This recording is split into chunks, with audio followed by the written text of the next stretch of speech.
Hi BCC, it's Callie. I'm going to be continuing in our walk through Romans, and we're going to pick up from Romans 12, verse 11, which I'm going to read for us now.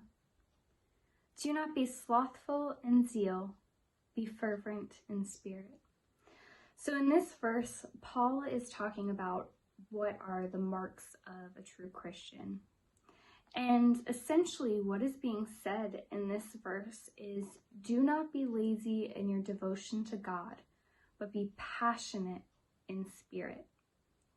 I think this is a great challenge for many of us, as we often find ourselves kind of drifting along in our devotion, where we're not really here nor there in our time, in our relationship with God. I don't know about you, but I have people in my life that I look at that have this such enthusiasm and passion and excitement for God.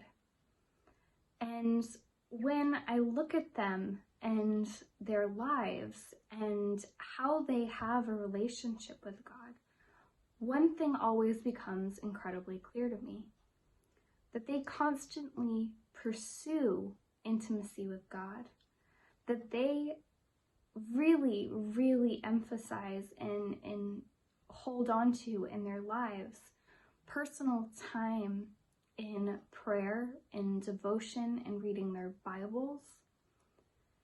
And it's something that you can just see in their very being, that there is just something about them that there's this joy and this excitement for life and for God. And when I look at that, I go, I really want that for my life. I think many of you would probably feel the same way.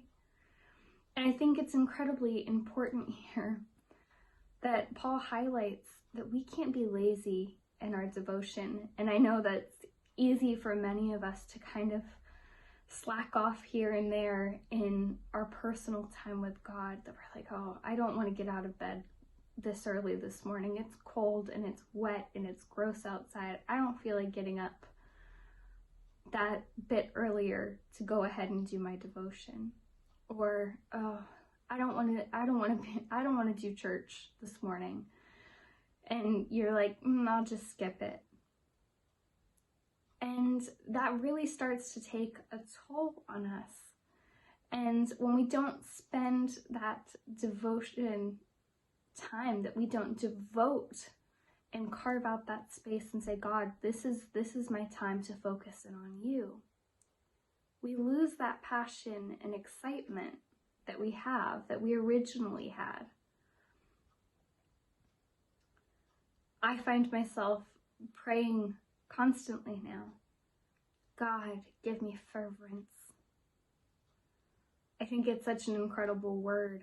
And I just imagine a fire building inside it. And it's so bright that people can see it from elsewhere. And I think many of us want more fervence in our life, that we want that passion and that devoted time, that zeal in our lives to show God, yes, we love you, we honor you. So I hope these verses, or this verse, has kind of challenged you today.